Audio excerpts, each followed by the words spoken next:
So before we start, I'm going to introduce our wonderful panel here. We have Athena, who is a proud Filipino-American and a senior at Gretchen Whitney High School in Cerritos. She's been involved with the California Conference for Equality and Justice since 2021, dedicating nearly 4 years to advocating for social justice. Passionate about immigration rights, gender expression, women's rights, and youth empowerment, Athena strives to create spaces where young people feel confident speaking up against injustice. Beyond advocacy, she finds joy in artistic expression, particularly painting and playing the piano, using creativity as a means of storytelling and reflection. Her Filipino heritage plays a significant role in shaping her identity and values, inspiring her commitment to cultural awareness and inclusivity. As she prepares for the future, Athena hopes to continue uplifting marginalized voices and fostering positive change in her community and beyond. Through both activism and art, she envisions a world where all youth feel heard, valued, and empowered. Let's give a CCEJ to Athena, and you can clap if you want to. We also have Helen. Helen is currently a junior in the medicine and biotech pathway at Wilson High School. There, she's an active member of the Biomed Club, an officer in the Female Leadership Academy, as well as a junior leader in the Wilson Link crew. Helen has been a part of the CCEJ community for about a year. She first became involved with CCEJ by attending the Racial Justice Building Bridges camp last March before applying to the Summer Youth Leadership Institute and becoming a youth leader for the Building Bridges program. Her experience with CCEJ launched a passion for community building and bringing people together for courageous conversations, especially with her peers. And give a clap. Woo. We have Kathy right here, proud to call herself a member of CCEJ. She's been a part of CCEJ since her junior year of high school, which was about 4 years ago. While being at Wilson High School and involved with CCEJ, Kathy was given the amazing opportunity to become an intern twice and learn the ins and outs of the way CCEJ runs things. Interning at CCEJ isn't all that Kathy's done over the past several years. She's also started getting into older hobbies that she had put aside, like crocheting, baking, and drawing. Kathy is excited about the upcoming work that she'll take part in while working with CCEJ. Okay. My name is Jay Nyla. I am an independent scholar and a polymath. I went to Wilson High School. I also went to Cal State Long Beach, where I studied psychology with an emphasis in gender studies. And then I moved on to a DIY PhD during the pandemic, where I had a focus on liberation psychology, art, and self-study. So I got to learn about my cultures, where I come from, my roots, really, at the end of the day. And I got involved via CCEJ in all of the things because I really wanted to go to Building Bridges in high school, but I didn't have the time. So I did whatever I needed to do to get there, and then I did it, and it was a blast, and I'm going again very soon, March, and I'm really excited. Okay. And then I'm gonna have y'all self-introduce, name, GPs, whatever you would like to say for yourself. Hi everyone, I'm Athena Barra. I go by she or hers, and next up. Hi everyone, my name's Helen Price, and my pronouns are she, her, and I'm so excited to be speaking with y'all today. Hi everyone, my name is Catherine Quiroz Rivas. I also go by Kathy. My pronouns are she, they, and I'm just so grateful to be out here today. Awesome. All right, y'all, so today we're gonna be talking about the system of adultism. It's not something that's commonly spoken about because once we get past 18 and we're adult, we're just said and done. Things are just default authoritarianism. But we're gonna be speaking up against that and seeing how we can disrupt what that is. So adultism, if you could pull up the slide for me, please. Adultism is this idea that adults are at the top and they have all the say in what goes on. Young folks are supposed to follow. That's just how it is. We have more experience. You follow along like the ducks you're supposed to be. If we're not operating in adultism, it is this idea that young folks have power and say beyond just participating. And this is something that my young colleague and I have developed in the past couple weeks. We're trying to work on it. There's different iterations of it. But this is the youth power pyramid. The idea with this is that youth power can only happen if we have all of these rungs going up the pyramid. But unfortunately, we tend to stop at youth participants. So that's what that line is, that perforated line. We tend to stop at just providing services. Okay, we did that. Let's move on. But to see youth power, we want to see youth informing the decisions. We also want youth-centric things like, what do young people actually want? We also want to see youth leadership. How can we plug them into roles that will set them up to continue to feel like they have power? And we also want things to be youth-led. So how can we foster a sense of autonomy and a sense of I am centered and grounded and comfortable knowing that I can make decisions for myself and with fellow youth without an adult being like, oh, maybe not. Oh, that's too big of an idea. Okay, so I'm gonna pass it to our panel here, and I'm gonna ask, what does it feel like to experience adultism? Where do you experience it? Hi, y'all. Helen, she, her. For me, adultism is very, it makes you feel very powerless. It means that your voice is being devalued, your experiences are devalued, and your skills are devalued. So it's kind of just, it makes me feel like I don't have control over my path, right? I don't have control over what happens to me. And adultism is when, you know, it feels like everything is just being put towards you and you have no voice, even though it's your life and your community. Yeah, I'd have to agree with that. It's definitely frustrating. It feels like you're in a glass box. You see all these adults, they're taking action, the action that you want to take against social injustices, and sometimes it feels like your voice is just being muffled just because of your age. I agree. It is very frustrating. For me, it feels more degrading in a way, being seen as lesser than, since I am considered the youngest in almost every area of my life. Just very frustrating overall that I can't like really speak up about it. I want folks to metabolize those responses, and just for a minute, if you feel called to close your eyes and think about a time where you faced adultism, where you were made to feel like the little sibling that couldn't do it, or the class clown who wasn't going to amount to anything, or put in a position where you felt powerless because of your age.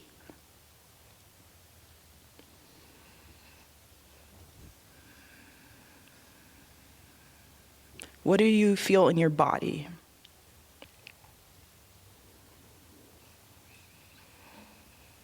And we might also think about where that led us. How did that inform us sitting in this room? How does that inform where we're headed?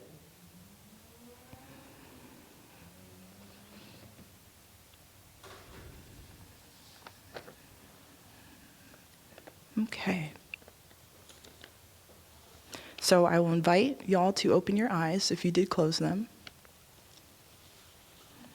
We are going to talk about when we face adultism, and maybe what was our response to it, or did we have a response?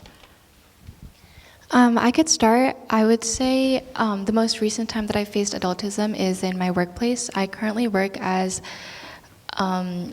sort of a manager at a Korean restaurant, and recently we've been having a lot of new hires, which I've trained, but because they're older than me, they feel like they have more authority over me, or recently have been telling me, oh, this way is not the right way to do it, or this way is not the right way to do it. And that it feels like just because of my age, I don't have that experience, but I do have that experience. I've been the longest working employee there, and how I've combated that is, I think I just had a conversation with them, which is really important to have. Age aside, deep conversations are important to have despite the uncomfortability-ness of them. So, yeah. I've also had an experience in the workplace recently where I've been told that since I'm younger, I'm new at the job, I don't really know how to do things well, when in fact I have multiple experience, seeing as I've worked that exact same position in many other places. But I've been babied in a way, told that there's steps to everything and that the way that I'm used to it is wrong since it's not the way that they would do it, seeing how they're older than me. I haven't been able to stand up for myself yet, so. Actually, I had an experience very recently in my school where I was choosing my classes for the next year with my counselor, and it reminded me that adultism can come in many forms. Sometimes it's not so direct. It may come you can make your own decisions, but then assuming that they're uninformed. So I wanted to take a class, and my counselor said, maybe that's just not right for you. I don't think that's right for you. And I tried to explain, but I think she just wasn't hearing me. And I think that sums up what adultism feels like. It was my path, but I was unable to have any control, and I was very shut down because, she assumed I didn't know what I was talking about and that I hadn't taken that agency over my own education. Thank you. What is a supportive experience you've had, maybe with adults at school or work, or if you haven't had many, what would it look like? Well, for me, since I wasn't really able to stand up for myself against a fellow coworker, another coworker actually stepped in and was like, that's not right. Y'all should treat each other like equals. Doesn't matter, age doesn't matter when it comes to the workplace. Just treat each other as equals. And it actually gave me more confidence to actually step up and talk about it next time when another incident occurs. Sorry, y'all. I think, honestly, one of my first supportive, truly cared about what I was saying, what I felt, experiences was actually with CCEJ, and that was fairly recently. I don't think I realized how much power I had until I went to racial justice camp, and it helped me realize that I can make a difference, and it doesn't matter if I'm young. It doesn't matter, how many years I have under my belt, right? I still have a unique experience and a unique perspective to bring to the conversation, and honestly, it was very uplifting. All the adults there were very. It was more than just listening. It was active listening, right? Asking questions, showing that not only are you obligated to listen to me, but you want to listen to me. Heavy on that part, CCEJ, and I just wanted to highlight that because I feel like none of us would be here without CCEJ. And during Building Bridges Camp, it's very emphasized that everyone is an equal to avoid that adultism, to avoid feeling less than staff. But I also wanted to highlight for high school, I'm in a Filipino group, and we plan and coordinate a PCN, which is a Filipino culture night. And the students basically have full autonomy. We take care of the music, we take care of the dances that are going to be performed, and I feel like having that control to show in front of adults that, yes, we can do it. Yes, we can do these things that take effort, that take time, and yeah. I just wanted to add real quick, heavy on what you were saying about like roles, staff, and camper at Building Bridges. I think that also weighed in heavy on my experience there is that, yeah, we may have youth leaders, youth mentors who are a little older, and adult staff, but it's all very level. It's not very mentioned, reinforced, right? It's not about, you can't do this because I said so. It's just it's about making sure everyone's comfortable and, using those roles lightly as a way to incorporate youth voices while still making sure everyone's, safe or we're keeping things where they need to be. So yeah, roles is important to me.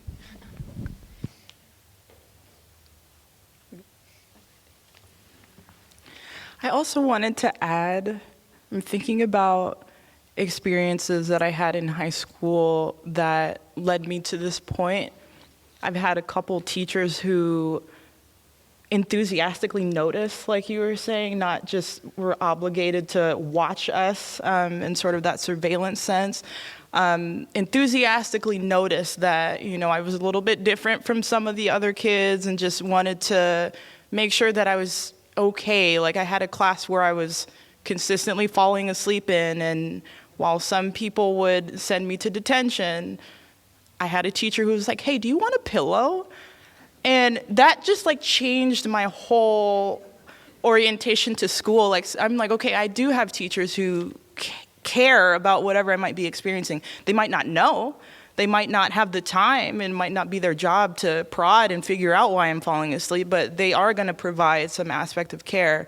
And I just wanted to emulate that. I had another teacher who allowed me to draw instead of taking notes, where other teachers were very frustrated and was like, why are you doodling? Sit up in front of the class, and just this is how I think, So I had some teachers that would be like, okay, you know what, you're drawing, this demonstrates the concepts, I'm gonna put it on the wall. And encourage other folks to think in the ways that feel good to them. So just thinking about that noticing that you brought up and how we can cultivate that. And I'm also hearing in Kathy's experience, I haven't had the chance to say anything yet. So how can we collectively build a culture where that's not happening? That is the falling through the cracks that we do not want. So, and how can we support you in that?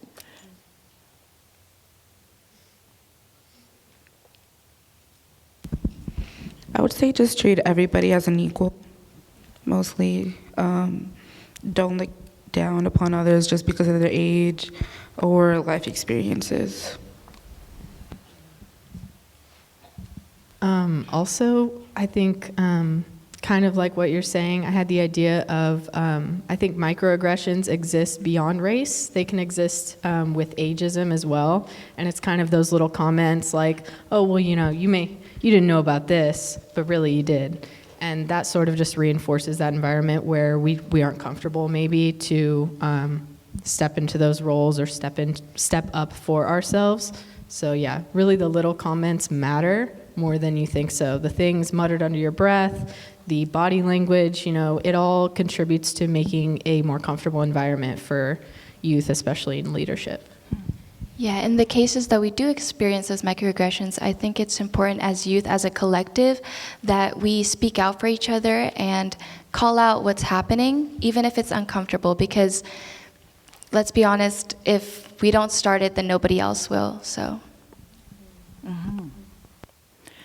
Helen, what you just said reminded me, in my community, when a young person comes up on something that they haven't discovered yet, maybe it might be music, the first thing we ask is, what you know about? And I am processing that, that is a microaggression. What do you know about this? It might be enthusiastically offered, but at the same time, instead of being you found that, wow, let's, let's share, this, it's sort of this, this ownership of I found that first. I had more experience with it. Mm-hmm. So, that's gonna help me process, where else may I be participating or perpetuating in those little microaggressions I'm just used to saying. Mm-hmm. Most definitely. And while we're on that note, children should be seen and not heard. You guys have probably, maybe some of you guys have said it before, maybe you've heard it, but it's very impactful. It can immediately shut down a conversation. And, just think about it. Maybe some things you've heard from other people. Think about how it's impacting the conversation and who you allow into the conversation.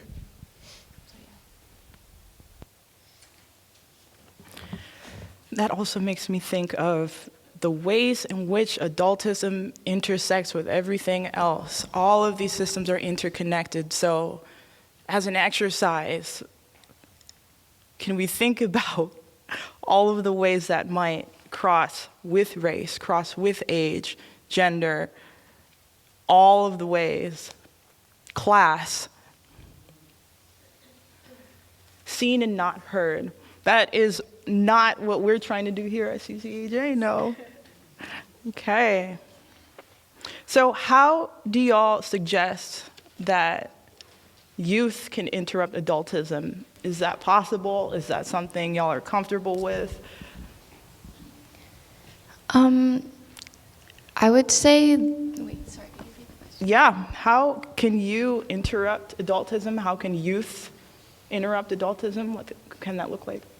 As I was saying earlier, I think calling it out. I mean, realistically, if us as youth can't collaborate together and fight adultism, and it's not to polarize adults and youth, it's to bring them together and to bring awareness to the fact that it's happening and to find solutions and compromises where both parties benefit and both parties don't feel like they're losing out. And it's important to just, yes.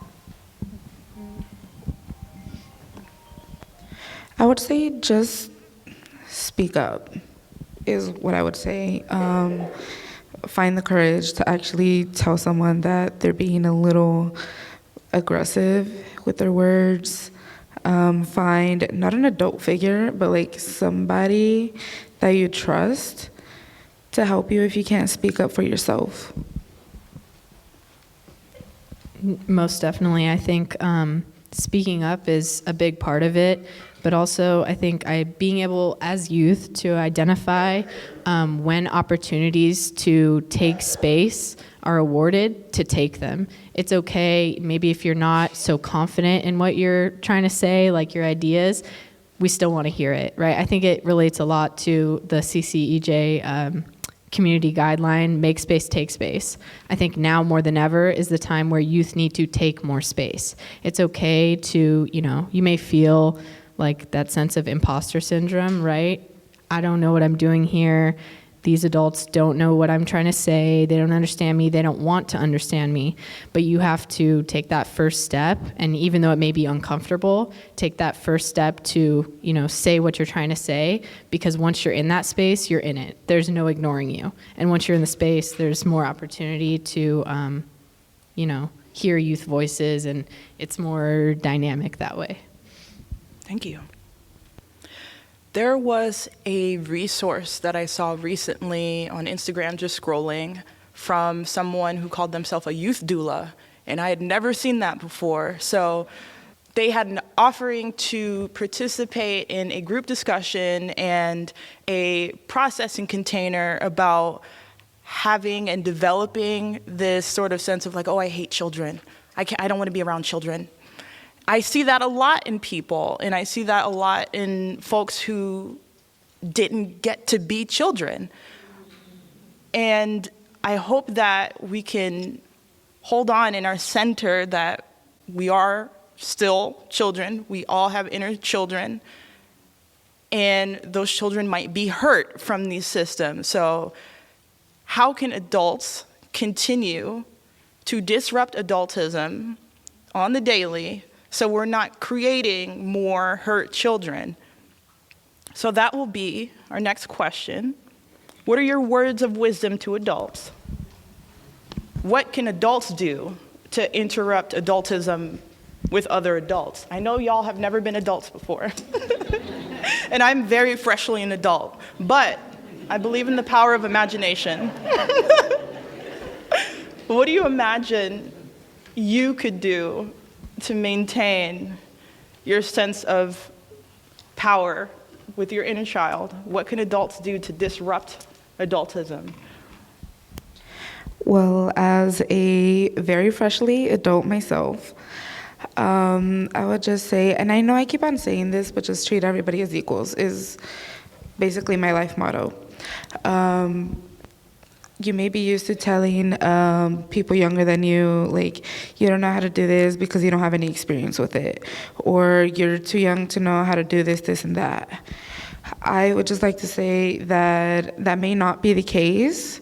People may know more than you do, regardless of age, whether they're younger, they're older, more wiser, not that wise. But yeah, just basically treat everybody as equals and don't undermine anybody else's experiences in life. And yeah.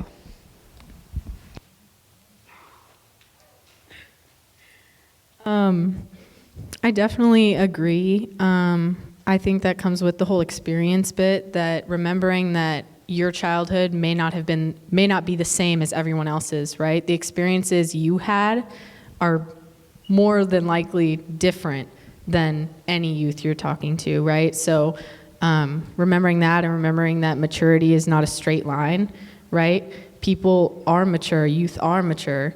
Just because, they're thinking things that are different than what you were thinking when you were their age doesn't mean it's invalid. And I think with any kind of advocacy or, advocacy, it's all about stepping up for someone, or not necessarily stepping up for them, but calling it out even when the youth aren't there, right? You're talking with other adults and, someone says something like, I can't believe that kid said that, right? That is your opportunity to call it out and be like, well, hey, we don't know what he's thinking. Maybe we can talk to him about it, talk to him or her about it. What is the word? Allyship, right?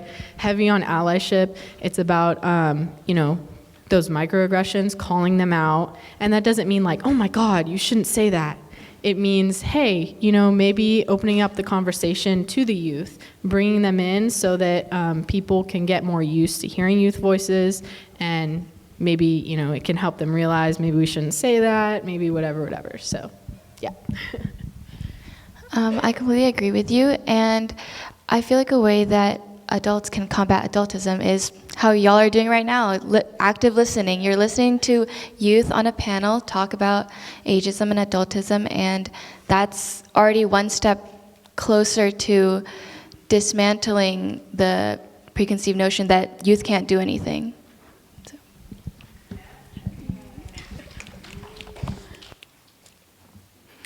I, of course, have to get philosophical, too. What even is an adult? What are we doing with that? And just to be accountable, I assume that you were not an adult because you look incredibly young. But yeah, we are all freshly moving into that category, and in this incredible community where we can actually talk about these things. In a lot of our spaces, though, this is not an invited conversation. This is not something that we will even ever get to consider to talk about, especially not in our classrooms.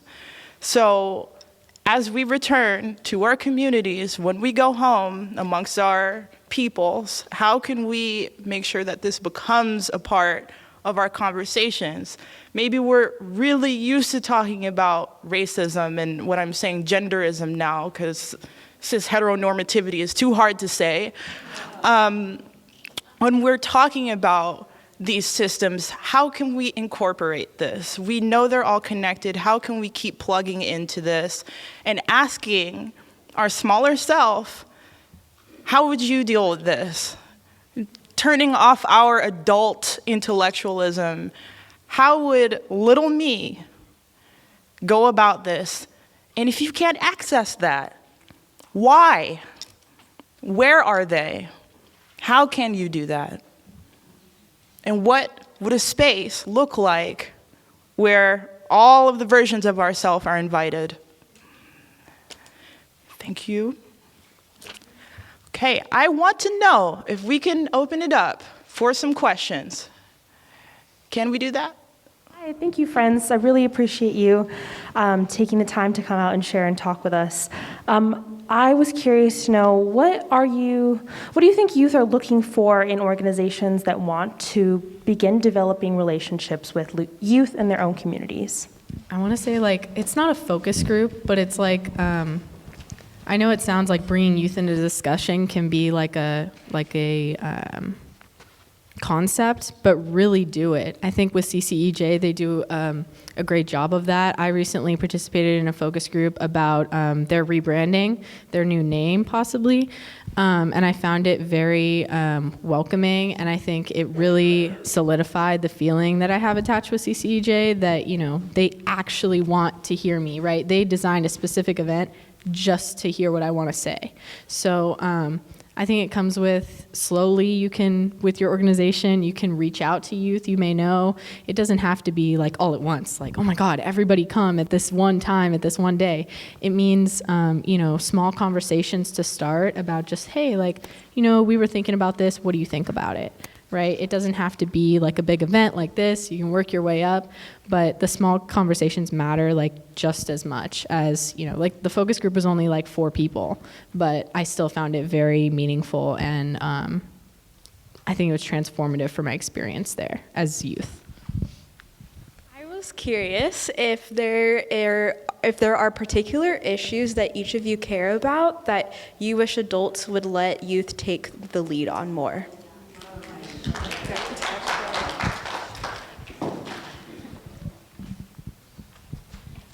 I would say, personally, I myself am an immigrant from the Philippines. I moved here when I was 8, and I'm very heavy and focused on what's happening right now. It is triggering for a lot of people, and there are youth getting affected by all the deportation and ICE that are coming into all the cities, even my own city of Cerritos. And I think it's important to include youth in that conversation, because there are times where it feels like that's a topic for the adults. You don't talk about that as a child. That's something your parents have to focus about. Don't even look at that. So I feel like that's one topic that I feel very heavy about right now.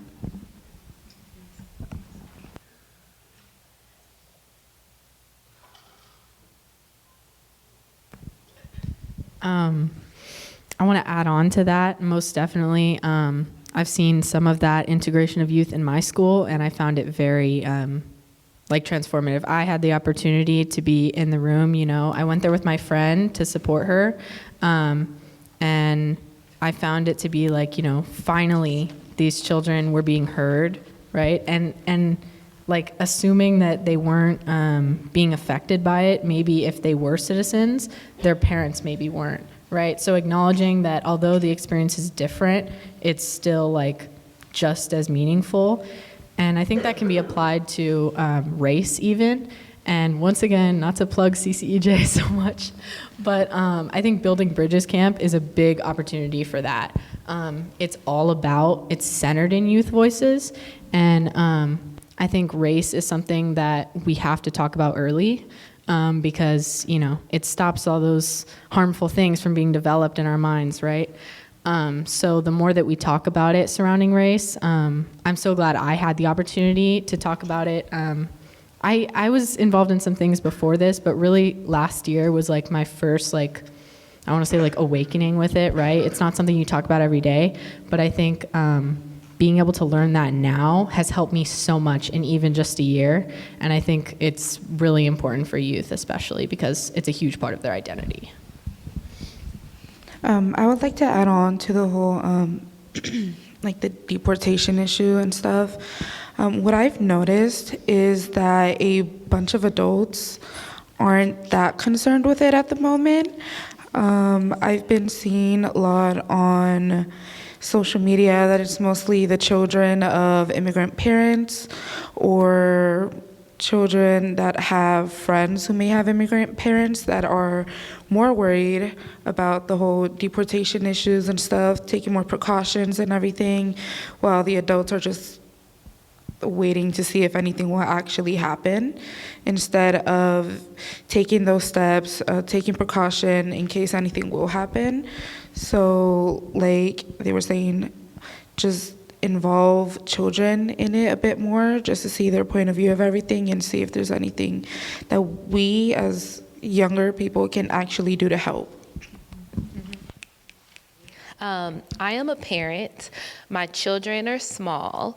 One of the things that I am trying to empower them to do that I didn't necessarily have was some of the things that you all talked about in terms of, you guys didn't use this language, but like kind of paving their own paths and taking ownership of the direction that they're going in. And please assume best intention when I say this. What I'm struggling with right now is the fine line between giving my children complete agency versus providing them with guidance that my experience has, based on my experience. So again, my children are not gonna have the same life that I had. I'm working to provide a better opportunity for them.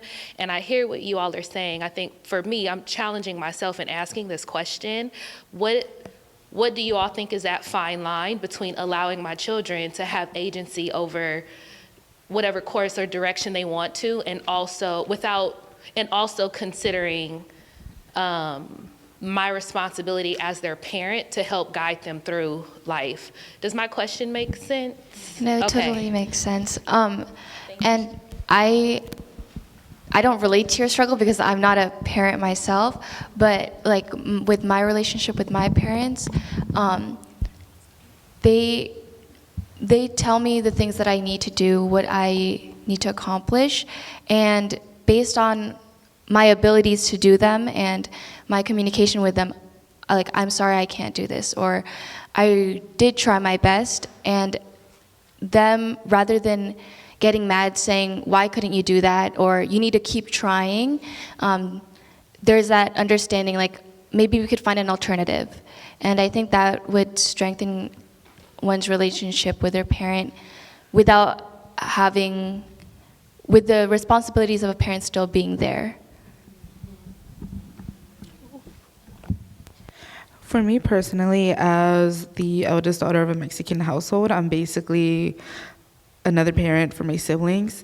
And I also have somewhat of an issue, like, between that little fine line, since I want my siblings to, like, choose their own, like, path in life, but I also want, like, what's best for them. What I usually tell myself is, whether I, like, want to interfere or not, they're gonna end up choosing their own decision, making their own decisions, finding out what works for them or not. So I just let them do what they need to do, and if they need any guidance or anything, they could just come to me. I do sometimes give, like, little pieces of advice, and it's like, this may be what you want to do, but there is something a little bit better.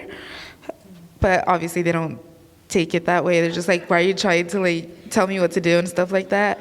But basically just let them live their own life, let them make their own decisions. If you want to make, like, give little inputs, then that's fine. But there's, like, no 100% guarantee that they're actually going to listen to us. So, yeah.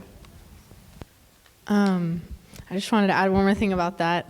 Definitely based on my relationship with my parents, kind of like you said about guardrails, right? Like, I think about a bowling lane, right? You're good as long as you're moving forward, but they only sort of give you a heads up when you're starting to head into the gutter ball, right? And I think that sort of framing is very important with youth, because it means that, you know, as long as you're moving forward towards something, right? You're not falling off here or falling off here. As long as you're doing what you need to do, the rest is a choice, right? How you get there is a choice. Obviously, you know, you put in your advice and, hey, maybe this is kind of like Kathy said, maybe this is a better way. But remembering that, you know, again, like you said, it's pretty much like they're going to do what they want. Like, I do, but like I'll follow my parents' advice. But at the end of the day, remembering that as long as you have that like trust and relationship built, they're gonna come to you and ask, hey, how do I do this, right? And that's the opportunity where you're like, hey, here's these options, but still reinforcing that you can go where you want to go, right? Like where your path, or what's it called? I'll go where you lead. I don't know. It's a Carole King song, but that's what makes me think, right? I'll go where you lead. I'll come when you need. But you're going, right? You're going on your own path, your own train. So yeah, pretty much I think of it like a bowling alley. Like as long as you're going forward, that's good.